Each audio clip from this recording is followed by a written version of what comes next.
하나님이 말씀하십니다. 오늘 하나님께서 우리에게 주시는 말씀 마가복음 3장 20절부터 35절까지의 말씀입니다. 마가복음 23장 20절부터 35절까지의 말씀 제가 봉독합니다. 하나님의 말씀을 들으십시오. 집에 들어가시니 무리가 다시 모임으로 식사할 겨를도 없는지라. 예수의 친족들이 듣고 그를 붙들러 나오니 이는 그가 미쳤다 하밀러라. 예루살렘에서 내려온 서기관들은 그가 바알세불이 집혔다 하며 또 귀신의 왕을 힘입어 귀신을 쫓아낸다 하니 예수께서 그들을 불러다가 비유로 말씀하시되 사탄이 어찌 사탄을 쫓아낼 수 있느냐?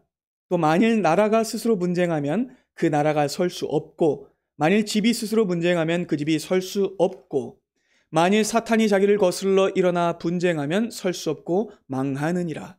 사람이 먼저 강한 자를 결박하지 않고는 그 강한 자의 집에 들어가 세간을 강탈하지 못하리니 결박한 후에야 그 집을 강탈하리라. 내가 진실로 너희에게 이르노니 사람의 모든 죄와 모든 모독하는 일은 사심을 얻되 누구든지 성령을 모독하는 자는 영원히 사심을 얻지 못하고 영원한 죄가 되느니라 하시니 이는 그들이 말하기를 더러운 귀신이 들렸다 함이러라. 그때에 예수의 어머니와 동생들이 와서 밖에 서서 사람을 보내어 예수를 부르니 우리가 예수를 눌러 앉았다가 여짜오되 보소서 당신의 어머니와 동생들과 누이들이 밖에서 찾나이다. 대답하시되 누가 내 어머니며 동생들이냐 하시고 둘러 앉은 자들을 보시며 이르시되 내 어머니와 내 동생들을 보라. 누구든지 하나님의 뜻대로 행하는 자가 내 형제요 자매요 어머니이니라. 아멘. 마가복음 강의 11번째 시간, 오늘 설교의 제목은 누가 예수의 가족인가입니다. 현재 일본을 대표하는 영화 감독 중에 고레다 히로카즈라는 사람이 있는데 이 세계 3대 영화제에서 매번 높은 평가를 받는 굉장히 세계적인 감독이에요. 이 사람의 작품 세계에는 가족이라는 주제가 자주 등장하는데 특별히 떠난 자와 남겨진 자를 강렬하게 대조해서 상실과 치유라는 메시지를 아주 울림 있게 전달합니다. 그의 작품 중 제가 가장 좋아하는 영화가, 잠깐 사진을 보실까요? 그렇게 아버지가 된다라는 영화입니다. 근데 이 영화를 만들게 된 일화가 참 재밌어서 여러분들께 좀 소개해 드리려고 해요. 이 고레다 히로카즈 감독은 항상 영상 작업과 업무 때문에 바빠서 자주 외박을 했다고 합니다. 그래서 집에 잘 들어가지 않았고 집에 가도 가끔 잠만 자고 나왔다고 해요. 근데 그러다가 어느 날 집을 이제 나오는데 어린 딸이 문 앞에서 배웅하면서 이렇게 인사하더랍니다. 다음에 또 놀러 오세요. 이랬다는 거예요. 그 말에 이 고레다 히로카즈는 큰 충격을 받았다고 합니다. 내가 신분만 아버지였지 이 아이하고는 어떤 유대감도 없었구나 라는 걸 깨달았다고 해요. 동시에 영감도 받았다고 하는데 그때 이 히로카즈 감독은 자신이 느꼈던 감정을 곰곰이 생각하다가 영화를 만들게 돼요. 그 영화가 바로 그렇게 아버지가 된다예요. 이 영화의 줄거리는 이렇습니다. 주인공은 나름대로 성공한 일본의 건축가 료타예요. 이 료타는 약간은 어리숙하지만 착한 아들 케이타가 있어요. 그리고 사랑스러운 아내 미도리와 함께 나름대로 만족스러운 삶을 살고 있었습니다. 그런데 어느 날 병원으로부터 전화를 한 통 받게 돼요.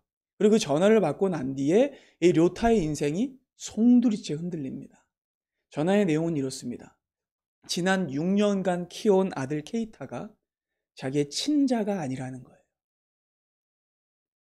병원에서 아이가 바뀌었다는 겁니다. 너무 충격적인 사실이죠.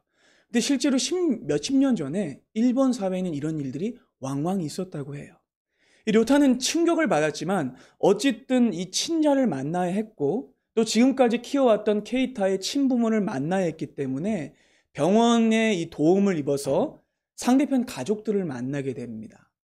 그런데 그렇게 만난 친자 류세이가 마음에 안 드는 거예요.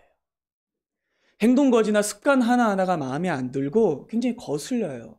애가 정서불안이 있는 것 같기도 하고 심지어는 그 아이가 자라온 환경도 마음에 안 듭니다. 류세이의 부모는 낡은 전파상을 시골에서 하고 있었어요. 그러니까 료타는 이 계급적인 우월감과 함께 여러 종류의 불편감과 혼란을 겪게 돼요. 하지만 이 료타는 자신이 키워왔던 아들 케이타를 보내줘야 해요. 그리고 마음에 안 들지만 혈육적 친자인 류세이를 데려와야 해요. 그래서 깊은 고민과 갈등에 빠지게 됩니다. 그러니까 이 시간을 겪으면서 료타는 진정한 의미에서 아버지가 되어가요. 그런데 이렇게나 감정적 파고가 큰 이야기를 하고 있는데 영화를 보면 굉장히 영화의 분위기가 정적이에요. 오히려 그 에너지가 밖으로 향하는 게 아니라 내면으로 향해서 관객들도 료타의 감정을 느끼게 만들어요. 그리고 마지막에는 별거 아닌 장면으로 끝나는데 그 장면이 굉장히 큰 울림을 전해줍니다. 그리고 그 장면이 꼭 하나의 질문을 우리에게 던지는 것 같아요. 가족이란 무엇인가? 라는 질문입니다. 정말 혈연적 관계만이 가족인가? 라고 우리에게 묻습니다. 여러분들은 어떻게 생각하십니까? 가족은 무엇일까요? 어쩌면 이 질문은 모든 사람이 자기 인생 속에서 가장 어려워하는 질문이 아닐까 싶습니다. 왜냐하면 대부분의 사람들이 가족 관계로 인해 고민하고 근심하며 혼란을 겪으며 살기 때문이죠. 근데 오늘의 본문도 우리에게 동일하게 질문해요. 가족이란 무엇인가? 그런데 여러분, 본문의 질문은요, 보다 근본적이며 보다 궁극적일 뿐만 아니라 아주 중요합니다. 훨씬 중요해요. 왜냐하면 이 질문이 예수 가족에 대한 질문이기 때문입니다. 여러분, 우리는 지금 이 자리에 예수 가족으로 함께 앉아 있습니다. 그렇다면 여러분, 우리는 어떻게 피 한 방울 섞이지 않았음에도 가족이 될 수 있는 걸까요? 본문은 이 질문에 대한 대답을 너무나 정교한 구성을 통해 보여주는데, 여러분 지금까지의 말씀을 한번 생각해 보세요. 지난주 말씀도 한번 생각해 보세요. 그러면 왜 마가복음이 이번에는 가족이라는 주제를 등장시키시는지 알 수 있어요. 여러분, 지난주 말씀의 주제가 뭐였죠? 지난주 말씀의 주제는 대적자가 아니라 제자였어요. 제자. 그렇죠? 대제자였는데 누가 예수님의 제자였는가가 지난주의 주제였어요. 그 지난주 말씀은 예수님의 주위를 둘러싼 네 부류의 사람들을 집중 조명하면서 누가 제자고 누가 제자가 아닌지를 규명해 줬어요. 근데 바로 다름 단락인 오늘 본문도 유사한 구도가 등장해요. 자, 본문을 보시면 네 부류의 사람들이 또 등장해요. 첫 번째로 친족들이 등장하고, 두 번째로 예루살렘에서 온 서기관들이 등장하고, 세 번째로 어머니 마리아와 동생들이 등장하고, 마지막으로 제자들이 등장합니다. 이 본문은 네 부류의 사람들을 하나하나 살펴가면서 이번에는 누가 예수님의 가족이고 누가 예수님의 가족이 아닌지를 밝혀줘요. 정교하죠. 그렇게 오늘의 말씀은 진정한 가족이 누구인가에 대해서 가르쳐줍니다. 바라기는 오늘의 말씀을 통해 예수 가족이 무엇인지를 깨닫고 그분의 가족으로 살아가게 되는 은혜가 있기를 바랍니다. 자, 앞서 한바탕 소동이 있었어요. 예수님을 제거하기 위해서 바리새당과 헤롯당이 모의 잡당했고 무리들이 예수님을 둘러쌌습니다. 그렇기 때문에 이제 예수님은 본격적으로 제자들을 부르시고 제자 훈련을 이제 시작하셨어요. 자, 본문 20절을 보겠습니다. 집에 들어가시니 무리가 다시 모임으로 식사할 겨를도 없는지라. 이 집은 앞서 자주 등장했던 베드로의 집으로 추정되는데 이번에도 무리들이 이 물리적인 치유와 당장의 필요만을 요구하면서 예수님의 집 안으로 무작정 침범해 들어오려고 해요. 그래서 예수님과 제자들은요, 식사할 겨를도 없었어요. 이 말은 화장실 갈 틈도 얻지 못했다라는 말입니다. 그리고 이 장면을 볼 때 우리는 이것이 식사 방해 정도가 아니라 제자 훈련 방해구나라는 걸 깨달을 수 있어요. 그렇게 우리는 본문의 시작부터 구별되어 있는 제자들이 훈련받지 못하도록 무리들이 뭘 해요? 방해하는 장면을 보게 돼요. 또 한 번 제자와 무리가 대조되는 거예요. 자, 그리고 바로 다음 절을 보시면 새로운 부류의 사람들이 등장하는데 놀랍게도 이 사람들은 예수님의 친족들이었어요. 21절 봅니다. 예수의 친족들이 듣고 그를 붙들러 나오니 이는 그가 미쳤다 하밀러라. 예루살렘에서 내려온 서기관들은 그가 바알세불이 집혔다 하며 또 귀신의 왕을 힘입어 귀신을 쫓아낸다라고 말해요. 여러분, 여기서 끌어내려고 왔다라는 말이에요. 이 말은 연행하려고 왔다라는 말이에요. 굉장히 폭력적인 말인데, 쉽게 말하자면 예수님의 문중에서, 종친회에서 일가 친척들이 단체로 나와서 예수님에게 미쳤다라고 손가락질하면서 예수님을 그 집에서 끌어내려고 했다라는 말이에요. 근데 여러분, 예수님이 잘못하신 게 있습니까? 없죠. 예수님 미쳤습니까? 아니죠. 그렇다면 여러분, 친족들은 왜 이렇게 행동한 걸까요? 그 이유는 22절 말씀으로 추측할 수 있어요. 자, 이 일은 예루살렘에서 온 서기관들이 사주 조장했을 가능성이 매우 큽니다. 자, 이 구절에 근거해서 사건을 한번 재구성해보죠. 당시 이스라엘의 이 북부의 갈릴리 지방에 있었던 서기관들은요, 예수님이 등장하시자 매우 큰 위협과 불안을 느꼈어요.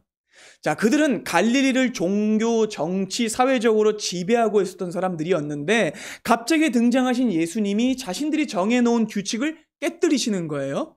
그래서 놀란 그들은 안 돼! 이게 전통이고 이게 율법이야 라고 말하면서 예수님을 제재하고 멈춰 세우려고 합니다. 근데 예수님이 꿈쩍도 안 하세요.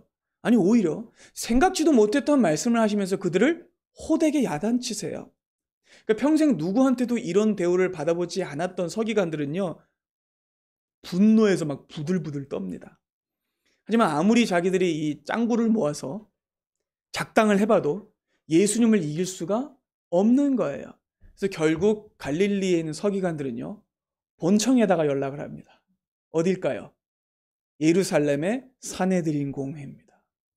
아마 이렇게 말했을 겁니다. 선배님들, 웬 듣보잡이 갑자기 나타나서 갈릴리 지역을 시끄럽게 만들고 있습니다. 예수라는 작자가 우리의 규율과 체제를 뒤흔들고 있습니다. 더 놔뒀다가는 큰일 납니다. 빨리 와서 도와주세요. 이렇게 했을 거예요. 아주 유치하고 편파적인 단어를 써서 호들갑을 떨며 서찰을 보냈겠죠. 그래서 사내들인 공회에서 지령을 받은 해결사들이 본사에서 파견받아 내려온 거예요. 이해가 되시죠? 그렇다면 여러분, 이 파견팀은 어떤 사람들일까요? 고소고발 전문가들입니다. 여론조작 전문가들입니다. 가짜뉴스 만드는 전문가들입니다. 이단몰이 전문가들입니다. 이해가 되시죠? 자, 갈릴리에 도착한 파견팀은 자세한 사정을 들어봐요. 그리고 어지간한 문제로는 예수님을 넘어뜨릴 수 없다는 걸 파악해요. 결국 율법으로는 걸 수 없다는 걸 알게 돼요. 그래서 아주 교묘한 3가지 술책을 내놓습니다. 그들은 총 3부리의 사람들을 연속으로 예수님께 투입해서 예수님 미쳤다고 여론을 몰고 이단 시비를 걸고 마지막으로는 혈육의 인정에 이끌려서 그 집 밖으로 끌어내려고 하는 거예요. 그러니까 여러분, 본문에 등장하는 3부류의 사람들은요, 모두 예수님이 더 이상 복음을 전파하지 못하도록, 제자 삼지 못하도록 하도록 이용되는 사람들이거나 그 일을 조작한 사람들이라는 겁니다. 자, 제일 먼저 파견된 사람들은요, 예수님의 친족들, 친척들입니다. 예루살렘에서 온 서기관들은요, 바로 이 사람들부터 구워 삶았을 거예요. 예수님의 친족들에게 가서 그들의 도움을 구했을 때 여러분, 그 문중의 대표나 어른들은 어떻게 반응했을까요? 껌뻑 죽었겠죠. 수도에서 제일 높은 양반들이 왔는데, 자기들한테 지금 부탁을 하는데, 예루살렘에서 지체온 높은 양반들이 와서 자신들에게 막 부탁을 하니까 어깨가 으쓱했을 겁니다. 자기 가문 청년 하나만 좀 끌어내달라고 하니까 아이고 그거는 문제가 안 됐지요 라고 말하면서 서기관님들께 굉장히 예의를 갖췄을 거예요. 그리고 여러분, 이거는 아주 효과적인 방법이었을 겁니다. 여러분, 유대 사회가 어떤 사회예요? 우리나라 조선시대보다 더 지독했던 장유유서 사회죠. 나이 많은 가문의 어른이나 문중 대표를 앞세우면 예수님에게 압박을 줄 수 있는 거예요. 그래서 먼저 그들에게 예수님에게 미쳤다고 말하면서 끌어내라고 이제 입에다 말을 넣어준 거예요. 그래서 친족들이 이제 와서 외치죠. 집 밖에 와서 걔 예수 있느냐?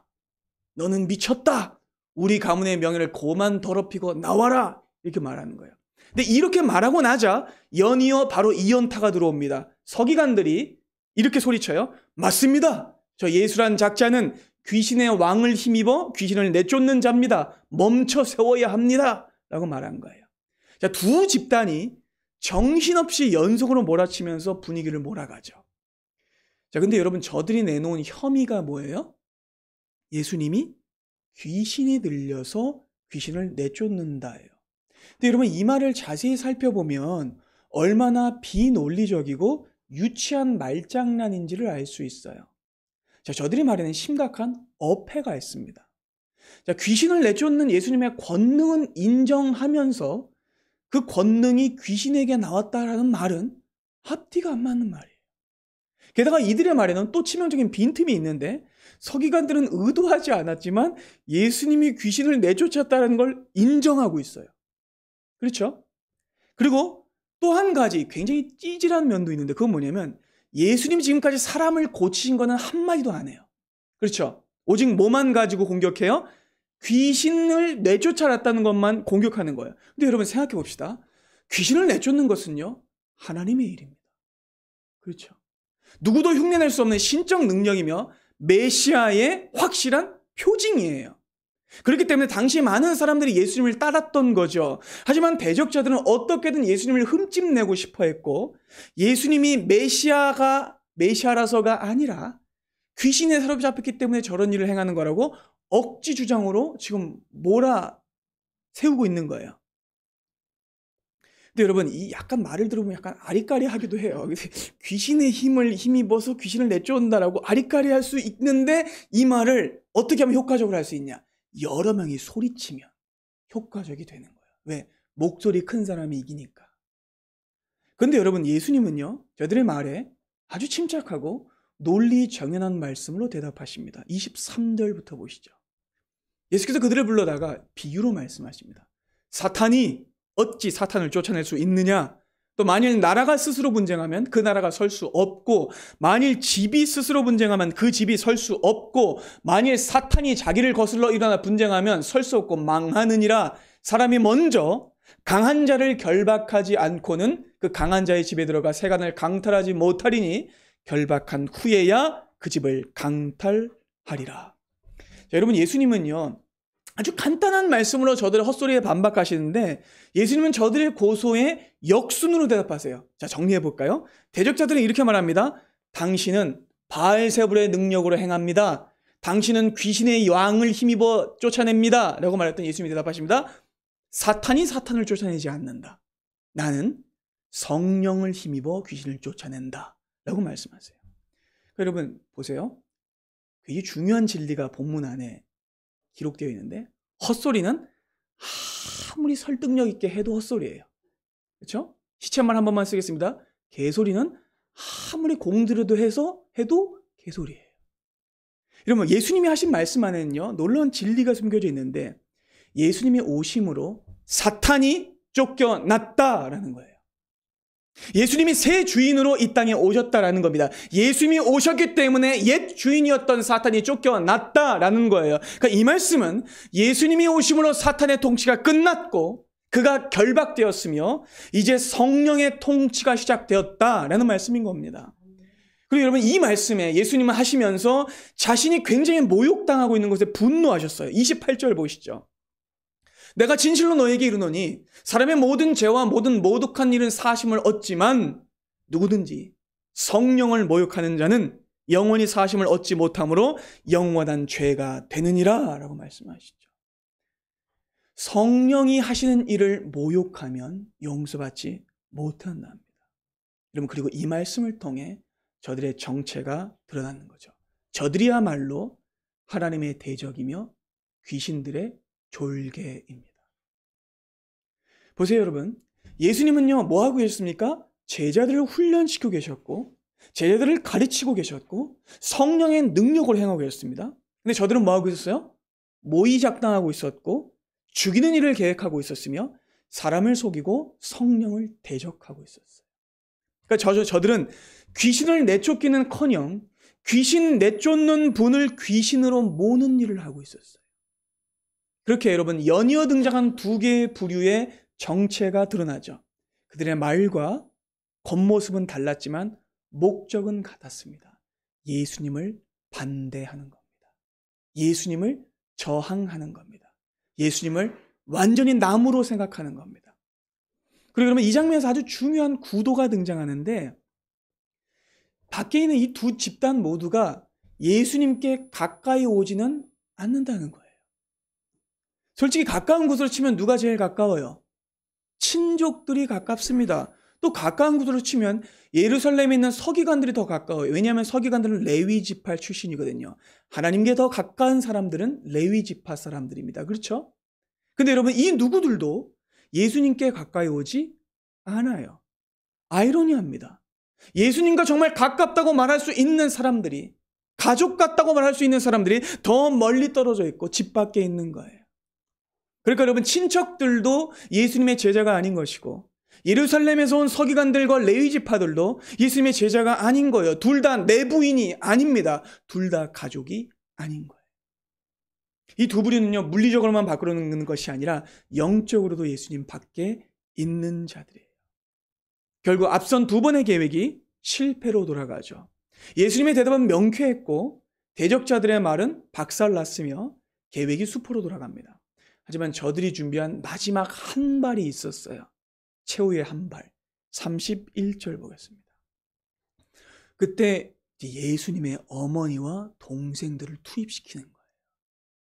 밖에 서서 사람을 보내어 예수를 부르니 무리가 예수를 둘러 앉았다가 말하죠. 보소서 당신의 어머니와 동생들과 누이들이 밖에서 찾나이다. 마지막 카드입니다. 예수님의 어머니와 동생들이 오게 되는 것조차 저들의 계략일 가능성이 매우 높아요. 예루살렘에서 온 서기관들은요, 최후의 카드로 직계 가족을 투입시킵니다. 꼭 여러분 이 모습을 보면 어떤 모습이 생각나냐면 은행강도에게 은행강도를 회유하기 위해서 경찰이 은행강도 어머니를 데리고 와서 어서 자수해라. 자수하면 참작해준단다. 이 꼴이에요. 근데 예수님이 이런 대접을 받으실 분이십니까? 아니죠. 그들은 예수님을요, 범죄자로 지금 몰고 있어요. 그러니까 직계 가족을 투입해서 예수님이 인정에 이끌려 그 사역을 멈추도록 하려고 하는 거예요. 그리고 아마 저들은요, 교활한 말로 마리아를 속이고 겁줬을 거예요. 동생들을 위협했을 겁니다. 뭐라고 얘기했을까요? 이 상태로 가면 큰일 납니다. 당신 아들 이단으로 정죄받습니다. 사회에서 매장당합니다. 그럼 당신들도 이 사회생활 못해요. 정말 당신들이 예수의 동생이고 어머니면 저 미치광이 같은 이단 집단을 빨리 해체시키십시오 라고 말했을 거예요. 그렇죠. 그런데 여러분 너무나 안타까운 장면이 펼쳐져요. 그리고 이들의 말에 속아서 마리아와 동생들이 예수님을 끌어내려고 와요. 너무나 슬픈 장면이에요. 여러분 보세요. 예수님과 가장 가깝다고 할 수 있는 사람들이 가장 예수님을 모릅니다. 예수님과 가장 가깝다고 하시는 사람들이 예수님을 더디 믿고 더디 이해하고 있습니다. 마리아는 예수님이 하나님의 아들이신 줄은 알고 있었어요. 하지만 그분의 계획과 뜻을 온전히 알지는 못했어요. 사실 이건 이때만 그랬던 것도 아니에요. 누가복음을 보면 마리아와 요셉이 예수님이 12살 때 예루살렘에 갔다가 예수님을 잃어버린 사건이 등장하죠. 그때 돌아가는 길에 예수님이 없는 거예요. 너무 깜짝 놀라가지고 다시 예루살렘으로 돌아가는데 예수님이 어디에 계셨습니까? 성전에서 뭐하고 계셨습니까? 율법을 가르치고 계셨어요. 그 장면을 보겠습니다. 누가복음 2장. 그의 부모가 깜짝 놀라서 예수님을 보고 말합니다. 아이야 어찌하여 우리에게 이렇게 하였느냐. 보라 네 아버지와 내가 근심하여 너를 찾았다. 예수께서 대답하시죠. 어찌하여 나를 찾으셨습니까? 내가 내 아버지의 집에 있어야 할 줄을 알지 못하셨나이까. 그 부모가 그가 하신 말씀을 깨닫지 못하더라. 예수님의 아버지는 누구십니까? 하나님이시죠. 여러분 마리아와 요셉은요 안타깝게도 예수님의 사역을 온전히 이해하지 못했어요. 예수님을 누구의 자녀로 이해하고 있었어요? 자기의 자녀로. 하나님의 아들이 아니라 하나님의 아들로 인정하지 못했습니다. 마리아는요 자신이 오히려 예수 그리스도의 자녀가 돼야 한다는 건 잊어버리고 있었어요. 모르고 있었어요. 깨달아 여러분 지십니까? 자신이 예수님의 자녀임을 알지 못했어요. 여러분 마리아는요 서기관과 이 사람들의 겁박에 속아서 인정에 끌려간 거예요. 인륜에 끌려간 거예요. 인간적 감정에 끌려간 거예요. 그는 고작 모성애의 눈으로만, 사람의 관점으로만 예수님을 바라보고 있었던 거예요. 그녀는 믿음의 눈으로는 예수님을 바라보지 못했습니다. 그렇기 때문에 여러분, 사실 31절의 말씀은요, 굉장히 무엄하고 불경스러운 장면인 거예요. 다시 한번 볼까요? 그때에 예수의 어머니와 동생들이 와서 어떻게 해요? 밖에 서서 사람을 보내 예수님을 뭐라고 해요? 나오라고 불러요. 여러분, 여기서 보내다라는 동사와 부르다라는 동사는요, 바로 앞단락에서 예수님이 제자들을 부르실 때 쓰였던 유일한 단어예요. 근데 이 동사가 지금 어디에 쓰이고 있어요? 마리아에게 쓰여지고 있어요. 그러면 그렇다면 이 말인즉슨 예수님만 사람을 부르실 수 있고 예수님만 사람들을 이끌 수 있는 권세를 가진 분인데 감히 마리아가 예수님을 오라고 했다라는 말이에요. 이러면 이걸요 절대로 장녀 유서나 모자 관계로 이해하시면 안 됩니다. 예수님은요 하나님이십니다. 지금 마리아는요 하나님을 오라고 부르고 있는 거예요. 하나님에게 하나님의 일을 멈추라고 말하고 있는 거예요. 하나님을 불러서 그 일 하지 말라고 말하고 있는 거예요. 너무나 두려운 장면입니다. 그리고 이 장면을 통해 우리는 우리의 모습을 보게 됩니다. 우리도 이런 모습을 보이면서 살아가요. 우리도 자주 이렇게 말합니다. 하나님, 일로 와보세요. 하나님을 불러 세우고 하나님을 내 뜻대로 움직이려고 합니다. 하나님, 이거 아직 아니지 않아요?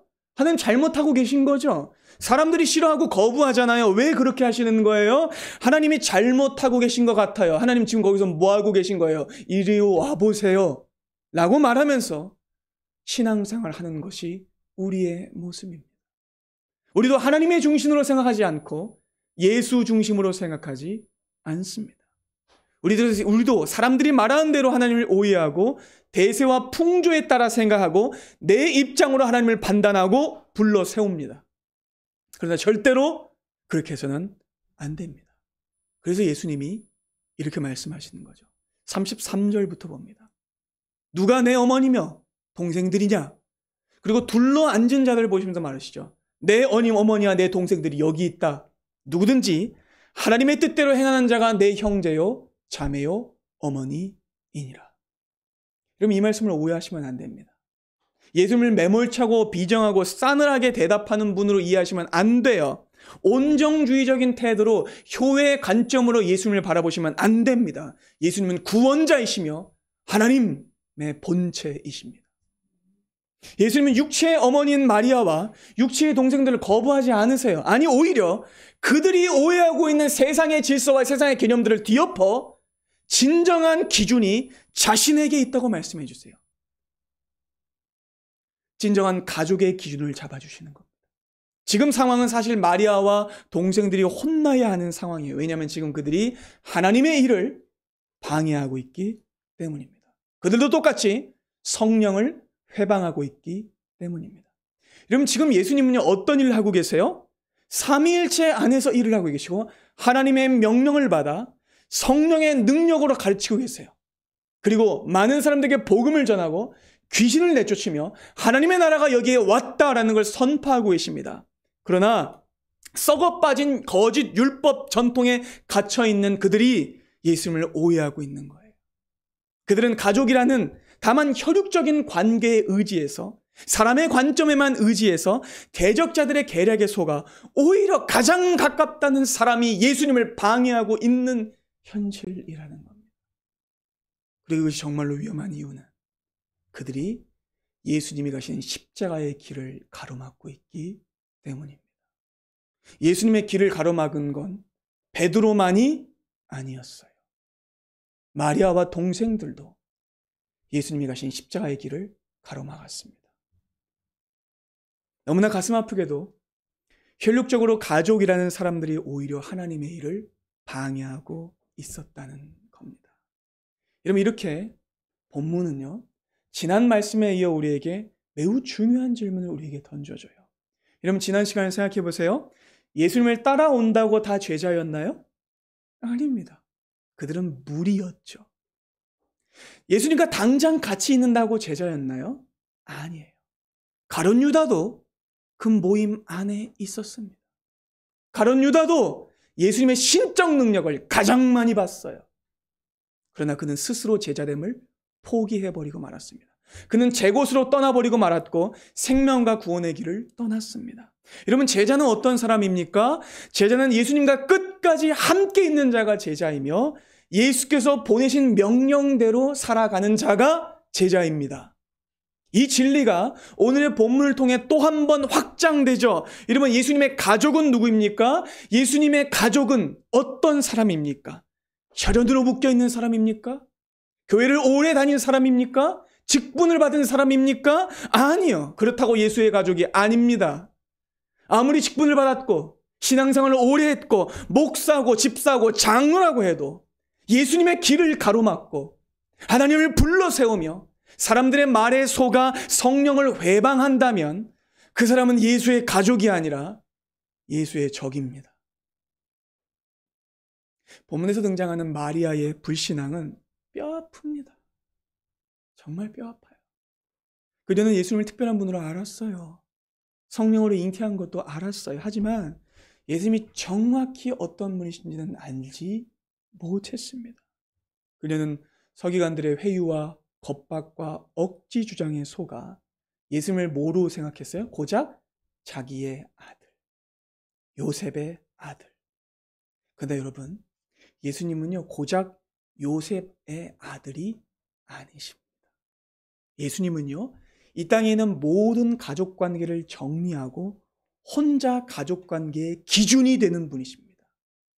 우리를 하늘 가족으로 재창조하기 위해 이 땅에 오신 분이십니다. 그분은 모든 인류의 아버지이시며 모든 사람의 소속과 신분을 새로 규정하는 분이십니다. 예수님은 요셉 가문의 아들이 아니라 마리아의 아들이 아니라 모든 사람의 시조가 되는 예수 가족의 아버지이십니다. 그리고 모든 관계는 나이 많은 사람을 기준으로 정해지는 것이 아니라 예수를 중심으로 정해지는 겁니다. 그래서 주님이 이렇게 말씀하신 거죠. 누구든지 하나님의 뜻대로 행하고 나와 함께 있는 자가 내 형제, 자매, 어머니, 가족이다 라고 말씀하는 겁니다. 여러분, 마지막으로 예수께서 인정하시는 가족은 어디에 있었습니까? 그 집 안에 있었어요. 예수님의 주위에 둘러앉아 그분과 함께 있는 사람들이 그분의 가족이었어요. 예수님을 방해하는 자는 예수님의 가족이 아니었습니다. 하나님의 뜻을 따르는 자, 그 사람이 예수님의 가족입니다. 그래, 사랑하는 여러분, 예수 오래 믿었다고 자랑해서는 안 될 것입니다. 직분을 가졌다고 자랑해서도 안 될 것입니다. 오직 예수에게 붙어 있는 것으로 자랑하셔야 할 것입니다. 여러분의 인생의 중심을 예수로 삼으십시오. 여러분, 가족에게 중요한 것은요, 그냥 관계가 아니에요. 끝까지 함께 하는 것에 있습니다. 끝까지 함께 살아야 가족이며 함께 걸어야 가족이며 죽으나 사나 같이 있어야 가족입니다. 같은 가치관과 목적을 향해 가야 한 가족이죠. 지난주에 우리는 지체 안에 아픔이 있는 걸 겪었습니다. 우리 집사님께서 아버지를 여의고 깊은 슬픔을 겪으셨죠. 그때 우리는 집사님의 곁으로 찾아갔고 그 옆을 떠나지 않았습니다. 멈춰 세우거나 혼내지 않았습니다. 그저 우리는 집사님과 함께 있었고 하나님의 뜻대로 위로했습니다. 그리고 그것이 가족이죠. 그렇게 우리는 가족이 된다입니다. 사랑하는 예수 가족 여러분, 예수 안에서 서로를 소중히 여기십시오. 관계의 기준을 장유유서, 영공서열 아니요. 그런 질서로 잡지 마십시오. 예수를 우리 모든 관계의 기준으로 잡으셔야 됩니다. 우리에게 향하신 하나님의 뜻을 행하십시오. 바라긴 새롭게 시작되는 한 주 예수 가족의 은혜가 우리 모두에게 있기를 바랍니다. 기도하겠습니다.